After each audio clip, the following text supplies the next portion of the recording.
Thank you very much, Mr. Omar Abu Zaidi, for that inspiring speech. Next, we have a panel discussion titled Marketing Masterpiece. On the panel, we have Mr. Saijin Yalcin, who is the founder and CEO of the Middle East's first and largest car buying service, SellAnyCar.com.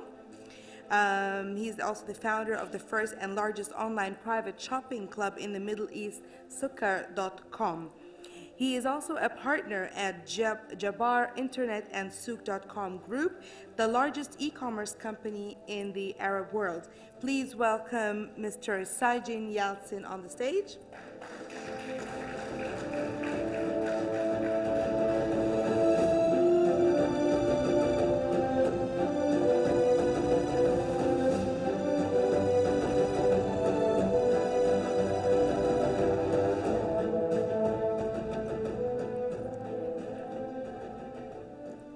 Also on the panel, we have Ms. Mona Ataya, who is the CEO of Mom's World and co-founder of Bait.com. She's one of the Middle East's most prominent women entrepreneurs and has won numerous awards in the past, including being voted amongst the 100 most powerful Arab women in 2014 and 2015. Ms. Mona was also voted amongst the world's 100 most powerful Arabs in Generation Next Arabian Business 2014. Please welcome on stage Ms. Mona Ataya.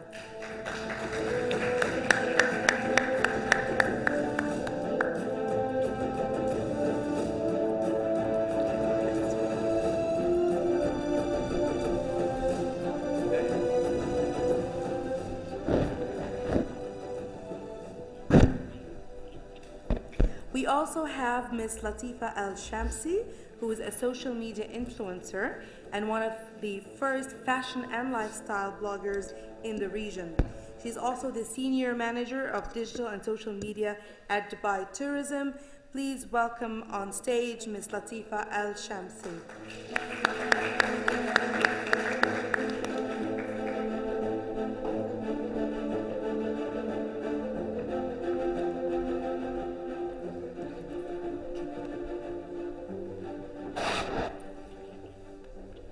On the panel is also Mr. Salah Tahlak, who is the Executive Vice President for Corporate Services at Dubai Duty Free.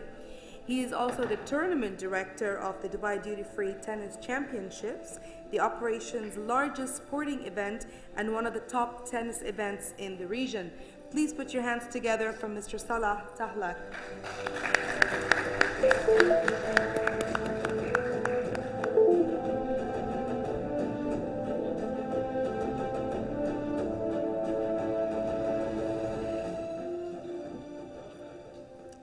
Moderating this panel is my co-host for the event, Soha Emam, who is also the marketing director of Pyramedia Consultancy and Production. Put your hands together for Soha.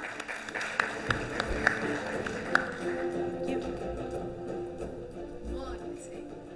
Well. Marketing. That's why we left that topic till the end of the whole first day, because it's quite a very hot topic, and I'm so privileged to have you all as key people to talk about that topic. So let me welcome you. Thank you. Perfect. So the panel is going to have a couple of questions at the beginning where I'm going to ask you to put your thoughts into that, and then I'm going to ask a single question for each one of you about your own personal experience that we would like to share with the people about the success that we've achieved. So the first question is going to be,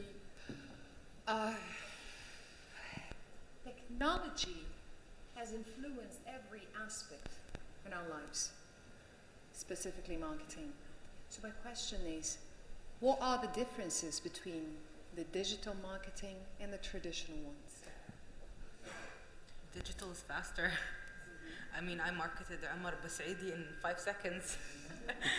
And I guess newspapers and TVs are going to market this at least 2 hours after the session. So I think digital primarily is faster. And through the answer, you're going to tackle both pros and cons. Of course, like if Omar made a mistake, for example, and I had that on my Snapchat, then it's gone. It's on my Snapchat. But TV and the traditional way of marketing, you can really, sugarcoat the truth or, the panel. Interesting. Yes, sir.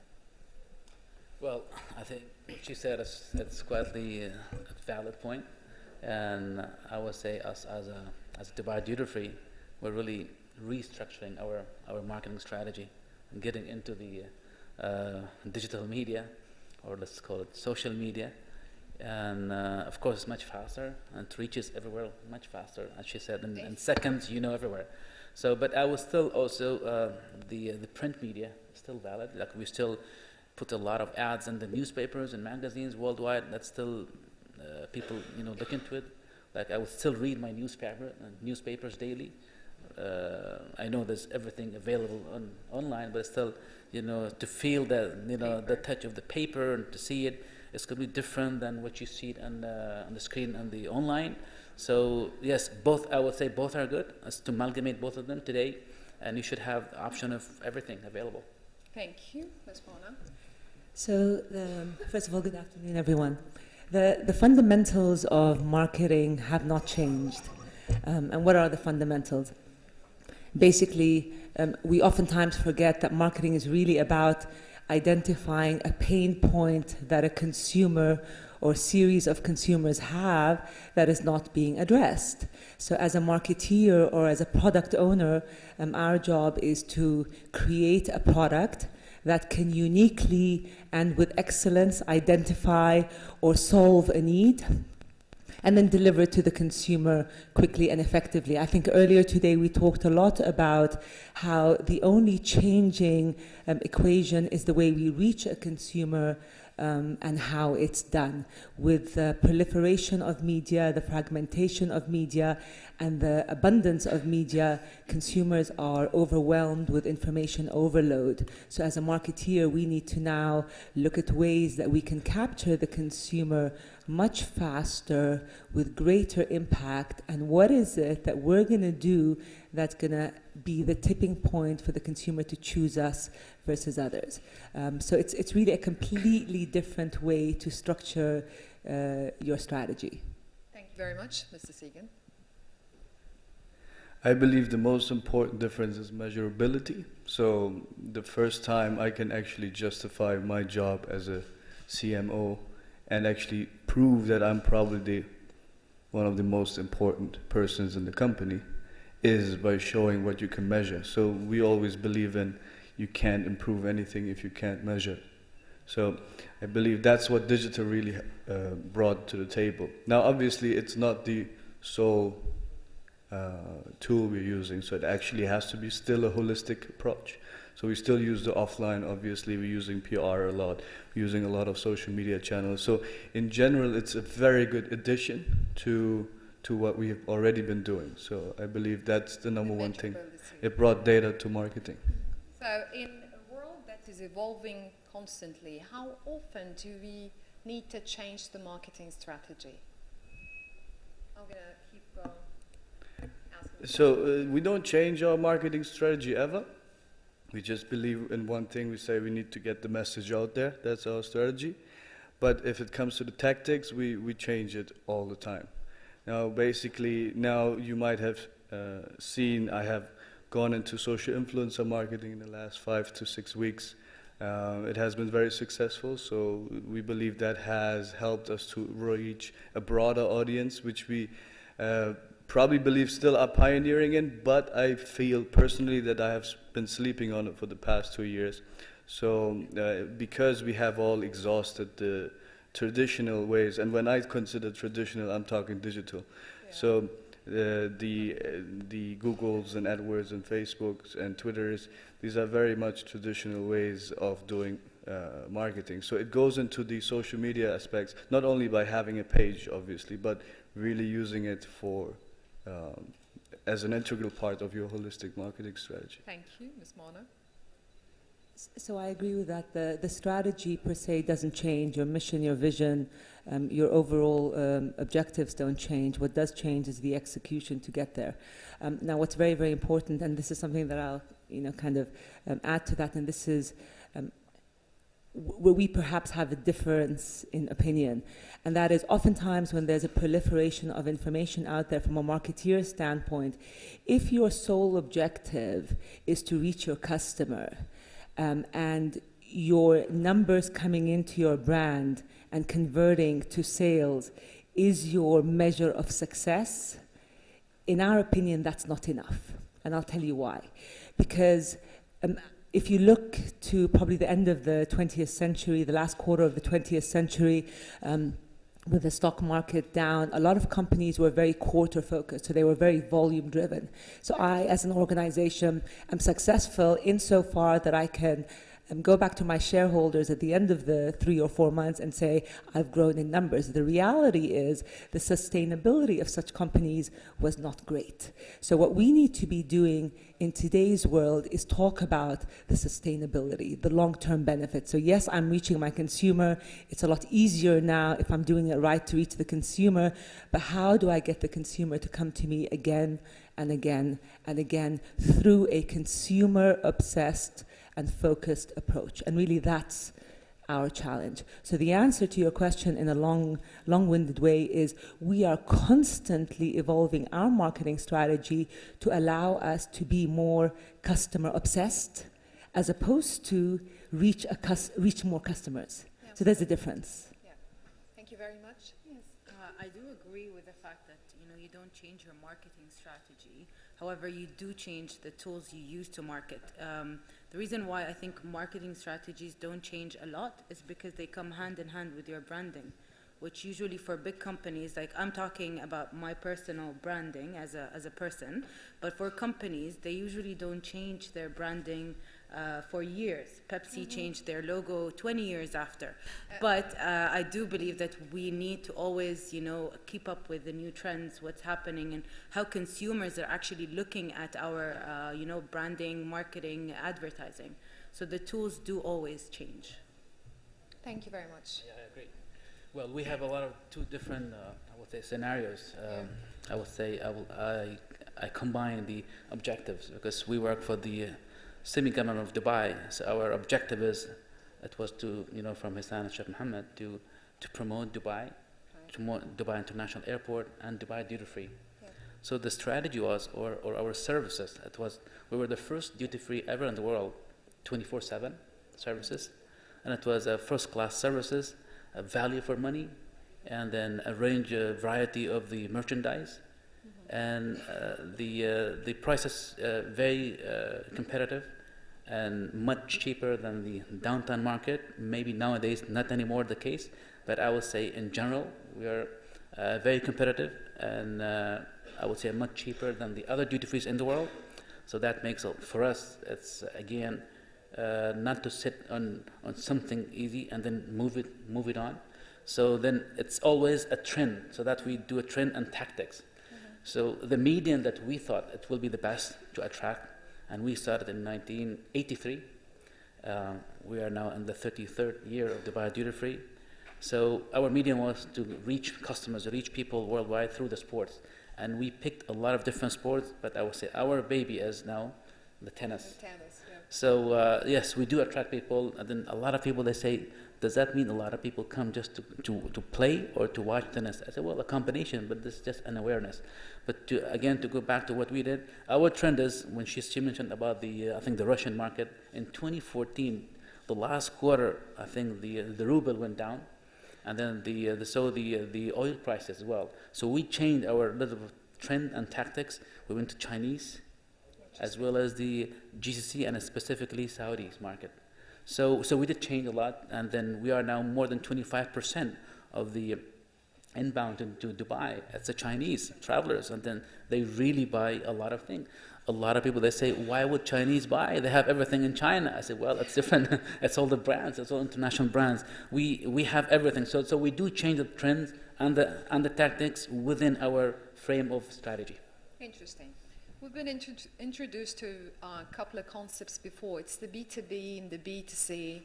But now people go more to H, human to human. How far is this concept going to improve the marketing concept? Mr. Segan. I'm trying to identify the gist of your question. So, The messages, the marketing messages right now, is it important now to focus more about the human factors within the message that is going to corporate and to our customers and consumers? as far as I can remember, it was always about people. Like, people need to be able to identify themselves with your product. So I haven't seen any change with going digital with that aspect. So in general, the human factor, if it's missing, your product or service won't sell. So for me, it's always been part of actually the core of your message. Very interesting. And everyone else agrees, Ms. Mona? So I think building what you said earlier about measurability, and that's actually fundamental. So measurability has brought to the online world a completely new set of tools and expectations that never existed before. And with that comes this notion of personalization. So we are now in a world where authenticity in your messaging is absolutely fundamental. What does that mean? That means every consumer, regardless of where they fit in, wants to feel that the brand is authentic and speaking to themselves uniquely. Now, in the online world, and Souk, I think, and selling cars is a great example, and most e-commerce players do this, where your experience is personalized. If I come onto the website at Mum's World, for example, my experience will be very different than your experience because the website knows who you are, knows how old your children are, knows where you've gone, knows what you bought, etc.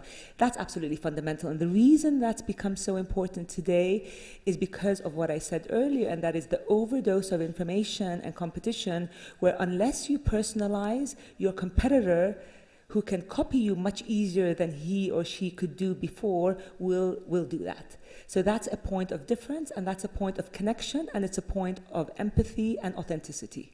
Thank you very much. Ms. Latifa, still carrying on with that question, but I'm going to quote, actually it's quoted from your page, when you said, "I'm the girl next door." Yeah. It's a very human statement. I think at the beginning people didn't believe that because I never showed my face, by the way. It's my first, appearance. Yes. Take as much pictures as you can, guys. She's going to disappear, yeah. I think it's time. It's been 6 years since I started writing on my blog, which is under my name as well. And I started just showing my style, which I thought was the point, right? Because if you're showing fashion, then you show your jewelry pieces, your bag, your shoes. And I started also reviewing restaurants in Dubai. So your point of me saying, I think I'm the girl next door, right? Nobody knows me personally, but I think people prejudged me because of the pictures I had on. It was all luxury items and very feminine, classy, and I think to people that was a bit mysterious. But thank God for Snapchat. People started knowing me better, and I got numerous messages saying, "We never thought you were that funny." And I am truly the girl next door. I don't try to be perfect. I don't want to be perfect. And I'm very approachable. Every comment anyone has ever written to me, I've replied back to. So I think there was a prejudgment, but now people do agree that, I am the girl next door. Thank you. Mr. Salah. Yes, definitely the human element or the human touch, it is important. That's why in Dubai Duty Free we have more than 6,000 staff. Out of them, at least 1,000, we call them beauty agent. They were picked and trained by the different brands worldwide. And we do more than 400 in-house training, mainly about the product, so product knowledge, to know about the product whenever the customer approaches them, so they know how to convince the customer from the flyers to buyers. So it is important. And also among our staff, we have something like a mini small, Miss World. We do that. And then that's among the staff, some sort of competition, the beauty. So yes, the beauty and appearance, it is important. And how to talk. And we have more than 28 different languages spoken among our staff and 24/7. So again, this is a customer service to the passengers. If I may add to that point, there was a story that happened yesterday. I went into a particular jewelry store. I don't want to mention names. And they asked me why I had the love for another jewelry store. And both are luxury. Both are luxury, very well known. And my answer is because they gave me stories. every piece I bought was because there was a story behind it. And the story they gave me was a personal story That you from can the relate to. creators. So I think those kind of authenticity, even if, you know, we make up the stories or we, you know, add to the stories, it's still a story. It relates to us. And, you know, things like they had a creation that was created in the honeymoon of those two owners of the brand. So for me, it was very relevant to buy it on, you know, when I got married. So these kind of stories really, I think, is excellent marketing. So I just wanted to add that Thank you very story. much. The next question is for Mr. Segan. March 2014. Does that trigger anything? Hi. Arabian Business named as one of the region's finest young entrepreneurs. And that is you, right? Okay. How did you take that title? What was the first impression when you felt that you were entitled for that title, and how did you take it further? Definitely grateful and appreciated. I believe it hasn't changed my way of looking at entrepreneurship, but what I have done ever since, however, irrespective if it was directly linked to that article or not, was that I have grown. 2014, you said? Yeah, that's basically when Sell Any Car was about to become the largest used car trader in the country, which we have now become. So we have actually proven one more thing, which was very important, that technology can improve and actually optimize industries. And one of the largest industries we have in this country is automotive. That was one more proof. We could do that with fashion, we could do that with electronics, we could do it with automotive, and there are probably another 2 or 3 other industries such as real estate or even the medical or the food industry, which will be and is being disrupted with technology. So that's basically what we have been trying to do, to show that technology is really needed to improve our lives. That's one. The second thing is also I've been looking into giving back a lot, in terms of helping young entrepreneurs to get out there and to be seen. I've mentioned that several times, that we have a gap in the market, in the investors market, between $10 to $75 million tickets. That's something which is really missing in the region, and I've been trying to promote venture capital as much as possible. I've launched a show which actually is promoting investors and up-and-coming entrepreneurs to be able to present their ideas, and obviously investors to be able to find quality deals. So having said that, I believe in general we will keep on doing what we're doing with technology, but it has become more of social entrepreneurship in the past 20 to 24 months. SellAnyCar.com is a true marketplace, and most of the people might not be familiar with the fact that we are trading most cars in the country without actually owning any single car. So we've demonstrated that technology actually is there to allow one thing, and that is real-time stock exchange of cars. So that's what Sell Any Car does. It buys any car in 30 minutes, and we've been able to sell cars within 12 minutes. So I believe the average in the industry is 87 days. So it's pretty much very good for a working capital situation. At the same time, we've also been able to remove all the hassles of selling cars, just because we don't believe in certain outdated processes which are still being used by the incumbents. More importantly is, and what's always surprising me, is that these incumbents and market leaders never wake up until they actually feel it in their balance sheet. And that's kind of really shocking me, because I wouldn't say it was easy to take over the automotive used car industry in the country, but it wasn't as difficult as I would thought, with so many big players. And we're talking huge competitors. We're talking multi-billion-dollar conglomerates who didn't care, and probably will not care for the next 5 to 10 years. When I can already foresee, I don't feel like I have a crystal ball, I just look at numbers. In the next 7 years, used car business will be double as big as new car business. Now, if you now justify not reacting to it by saying, well, used car business is still 1/3 of new car business now, then how are you going to justify in 5 years that even your new car business is now suffering?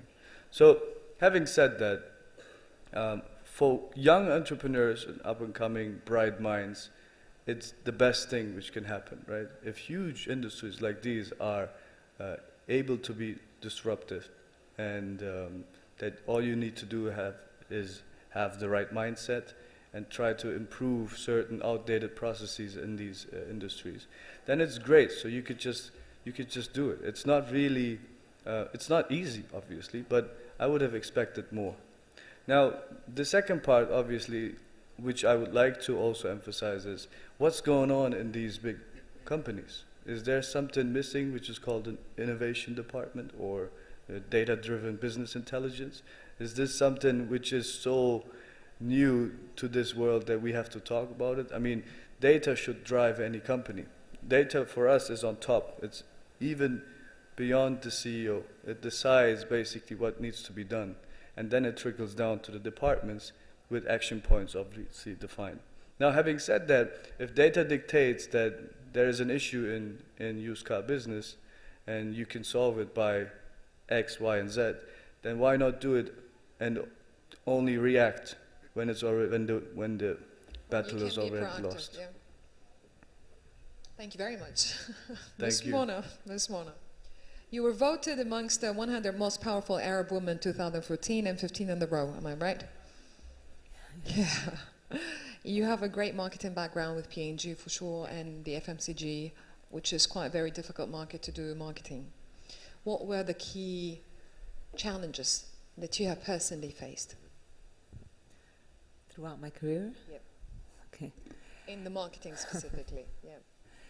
I faced a lot of challenges. I think we'll be here a very long time to talk about them. Because the focus is more about inspiring others within your personal experiences. Okay. So I think my career kind of evolved from the traditional brick and mortar FMCG. How do you market a US brand at the time to the US market? And I learned the fundamentals. I then fast forward to Europe. I learned how to market a European brand in one market in Europe, and then essentially localizing it. In 2000, I came back to the Middle East because this is home for me. I came to Dubai to basically join Bait.com to revolutionize recruitment in the Arab world. Back then, internet penetration was less than 2%. People said we were crazy. I left a job that was very high paying. And the reason I did that is because I wanted to create social impact. At the end of the day, I wanted to come back to a region that was home to me, that was dear to me, and I wanted to create a footprint that created legacy.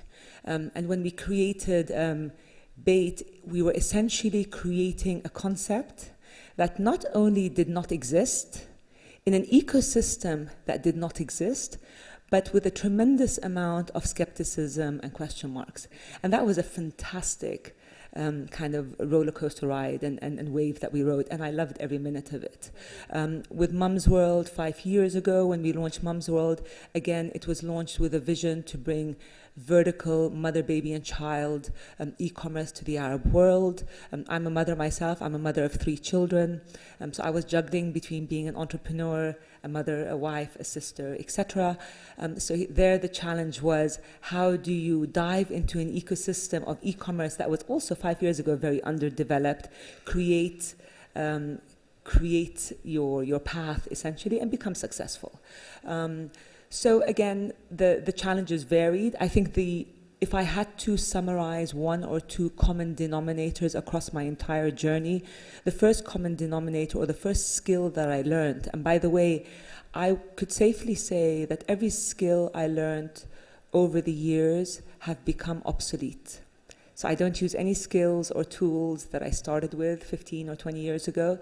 But the one thing that I acquired very early on and that I use today is the ability to acquire knowledge. In an ever-changing, fluid world, insofar that you can constantly teach yourself absorb information, absorb data, assimilate it, and make smart decisions. That's fundamental. That's the first thing. And the second thing, again, I go back, and I'm, I would say probably a stickler to this, being customer focused. So the one thing throughout my journey that hasn't changed, even though marketing has changed and building businesses has changed, putting the customer at the forefront of every single thing you do is absolutely essential. So it's not anymore about the specs or what the product is or the service. It's more about how is that going to be very useful for people to use. Correct. Thank you very much. Ms. Latifa, you have helped locally promoting numerous startup businesses. If you can tell us more about this, and how did your marketing tactics help promote these people? I don't want to take credit at the beginning. It's the consumers that taught us influencers and social media bloggers and influencers that we can actually market brands, whether internationally or locally.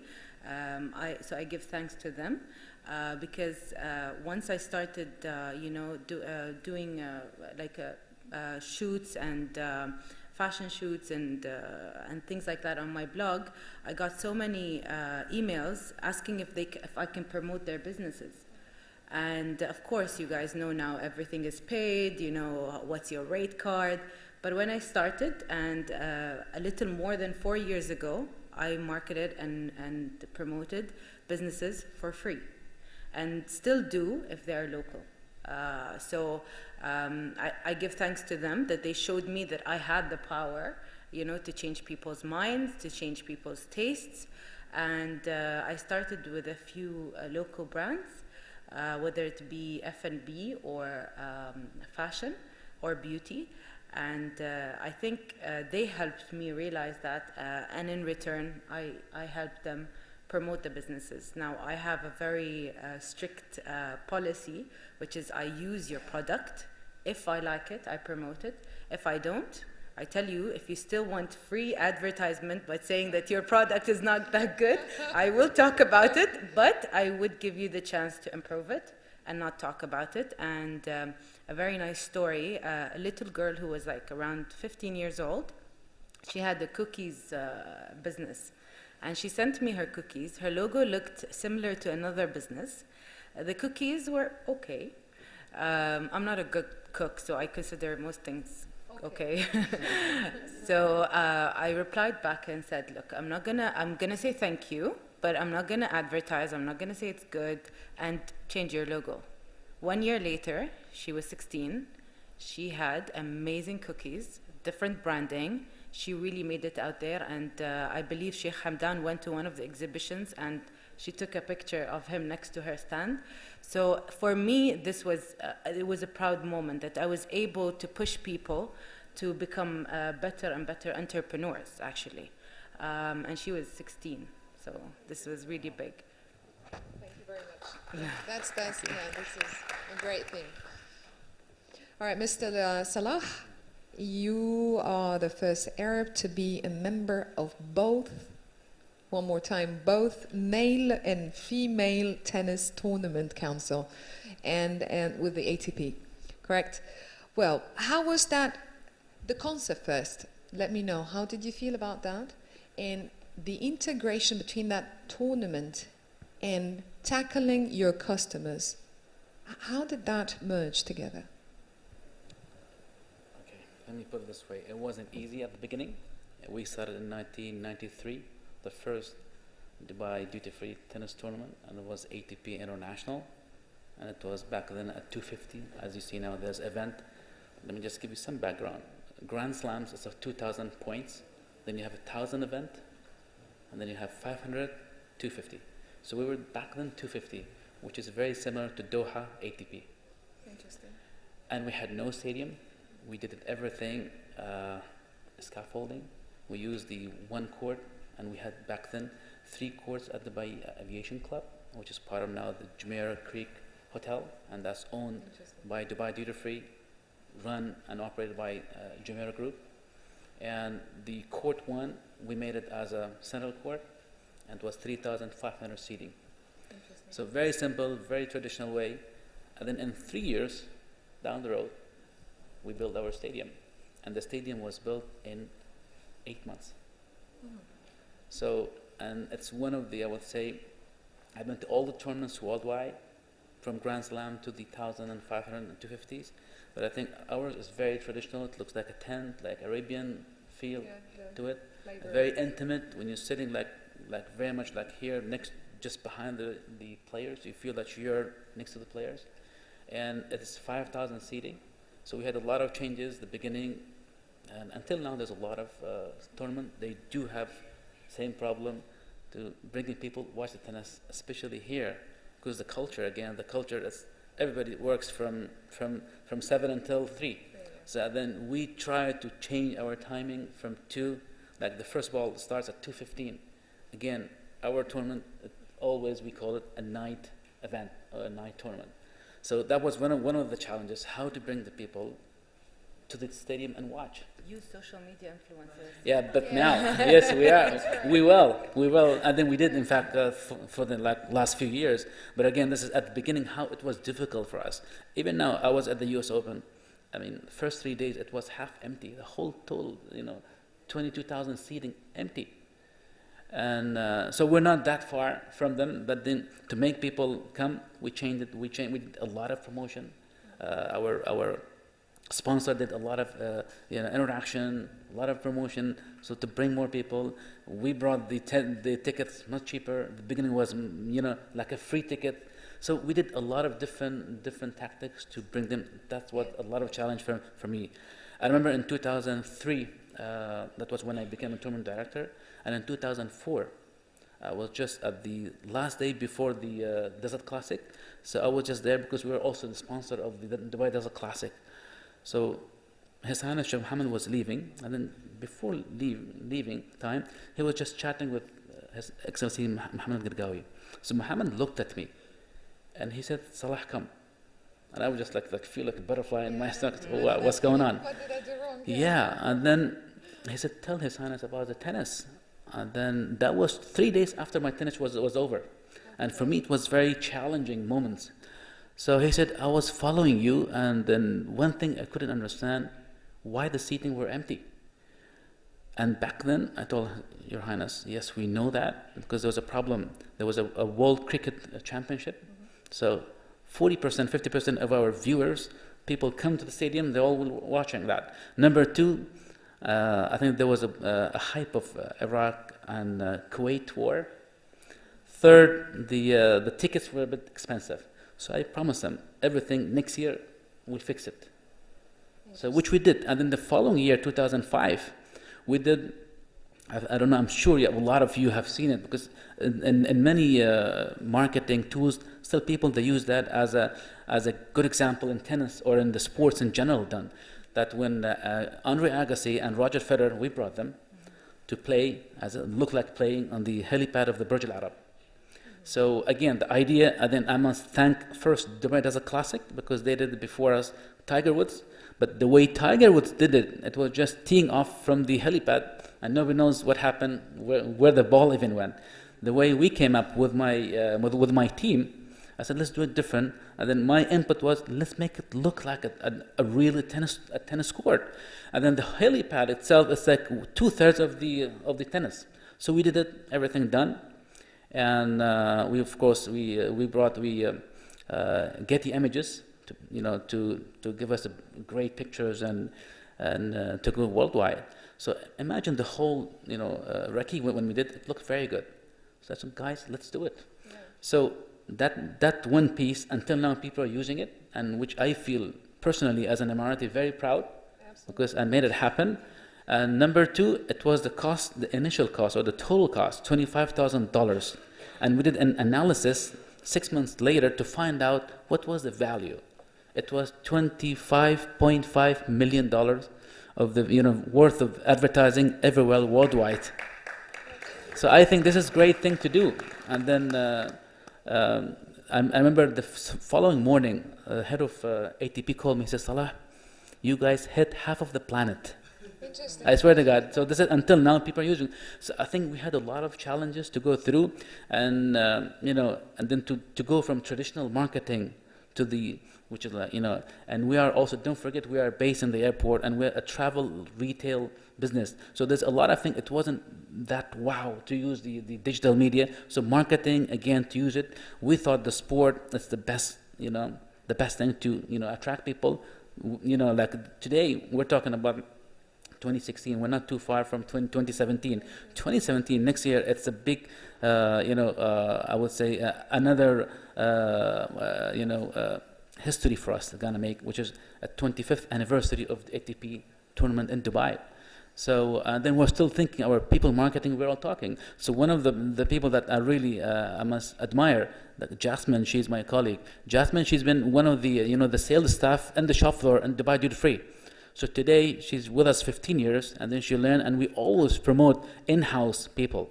So, that was one of the challenges, to bring some, and then a lot of people say, where's your Emiratis? I said, well, unfortunately, I'm ashamed and embarrassed to say Emiratis, and some of them, they don't even, want to be in that area, because there's a lot of work, long hours, traveling time, and then they don't want to be in that situation. So I felt bad as an Emirati, as a first Arab, as you said, as you mentioned, both in ATP and WTA, and there's nothing for me to pay them back. It was all done by them, by the tournament. They pick, and then there's a nomination. In fact, now the next term, which is going to be next year, is already in the pipeline. So even I was offered now as a board director of the ATP as well. So I said, no, I cannot do this, because I have a lot of my day-to-day role at Dubai Duty Free. So yes, people, and especially because both ATP and WTA are run and managed by the Americans. So Americans, they do believe in the human, they do believe in what you add to the sport. So by us doing all these different pieces, like Nadal, we took Nadal before the Burj Khalifa was finished. We took him up there, so it was something very unusual. Like we took Djokovic to Sheikh Hamdan's palace. I think he's got the skydive, so he was there. So all these things, when they see, they have never been done in any part of the world. So what we did for the tennis, it added to the whole sport. Both ATP, ATP WTA plus the worldwide, and that's why Roger Federer, this guy, he's a great figure, not for tennis, but for the sports in general. Interesting. So to have all these, elements together, it was really a challenge for me to do it. And at the same time, for me, it was very difficult, because I'm the only one person Emirati, and then we have a lot of different expats around me as a Dubai Duty Free team, because we have operating team, which is within Dubai Duty Free, and we have I'm also a member of UAE Tennis Federation. So there's a lot of different things we do, but it's not the same when you have your team working with you for many years. So I'm very proud of my team, very proud of what we have done for Dubai. Wherever I go, as Mr. Umar said, you have to have your hat. Wherever you go, I'm Dubai, I'm an Emirati, whatever I'm doing is for the country, it's not for me personally. So the message for all of us, whenever we go, I feel proud. Another example I give you, 2 years ago, I was in Melbourne, again, a Grand Slam. This is the beginning of the tennis. I saw everywhere in red, and I see Emirates, fly Emirates. So although we work under same leader, Sheikh Ahmed bin Saeed, but of course we always have this among us. Sure. But when I went there, I feel really proud, and even had goosebumps. Wow, I feel like I'm in Dubai. Everywhere it was covered by Emirates. And I think whatever Emirates did, it was, again, good for Dubai, good for the UAE. Very interesting. Yep, that's it. Thank you. I must say one thing. I remember Umar, when he mentioned some good story. I have one good story to tell. That was, I would say, 20 years ago, before the construction of the Terminal 1, which is, they used to call it Sheikh Rashid Terminal, and today we call it internally Concourse C. So the difference between the concourse and the terminal, concourse where they attach, the jetway or the bridge to the aircraft. Okay. So I was there along with His Highness Sheikh Ahmed in Berlin in ITB. ITB is one of the biggest travel and tourism exhibition worldwide, and it's International Tourism Boursa. So I was sitting next to His Highness, and then a German journalist, along with the English journalist too. They're asking, Your Highness, what do you think of Terminal 5 in Heathrow? And that was just, I think, few maybe months after the opening of the Sheikh Rashid Terminal, or Concourse C, in Terminal 1. He said, I have one message to say. His Highness Sheikh Mohammed, he's my boss. If he said something, we have to deliver. We're not like anybody. If we say something, this is the date, it has to be done, and it has to be delivered. He said, you guys, it took you 10 years to decide whether to go ahead with the Terminal 5 or not. And in Dubai, in 3 years, from the day one to the scratch, and Terminal Sheikh Rashid was delivered in 3 years. So this is, again, what we do here in Dubai. We set the standards. Thank you. We've got lots of fresh marketeers. Having heard all what you've said, being touched personally with the success stories and your personal experiences, 3 words to be said to fresh marketeers. Or a tiny sentence, anything, a piece of advice, something to leave them memorable, to start something or a new business with. So let me start with Ms. Mona. Words. Find out what the customer wants, deliver with authenticity, and deliver what you promise. That's it. Thank you very much.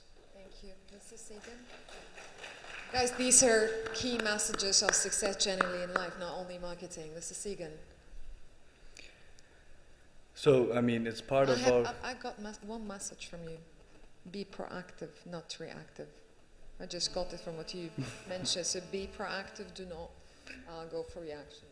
That's what my husband says. To me, at least. Yeah. So. I mean, it's part of our company value in general. First of all, the speed. So whatever we do it fast. That's one. Number 2 is only results count.